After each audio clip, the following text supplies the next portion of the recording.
PYQ സീരീസിലെ ഇന്നത്തെ question. In the given figure given below, two line segments AC and BD intersect each other at the point P such that PA equals to 6 cm, PB equals to 3 cm, PC equals to 2.5 cm, PD equals to 5 cm, angle APB equals to 50 degree and angle CDP equals to 30 degree, then angle PBA is equal to. ഇവിടെ നമുക്ക് 4 options തന്നിട്ടുണ്ട്. Triangles എന്ന ചാപ്റ്ററിൽ നിന്നുള്ള ഒരു 1 mark question ആണത്. അപ്പൊ നമുക്ക് ഗിവൺ സൈഡ്സും ഗിവൺ ആംഗിൾസ് ഒക്കെ വെച്ച് ഈ രണ്ട് ട്രയാങ്കിൾസും സിമിലർ ആണോ എന്നൊന്ന് ചെക്ക് ചെയ്യാം. Consider triangle APB and triangle DPC.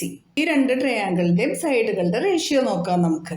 PA by PD equals to PA 6 cm ആണ് by PD is 5 cm.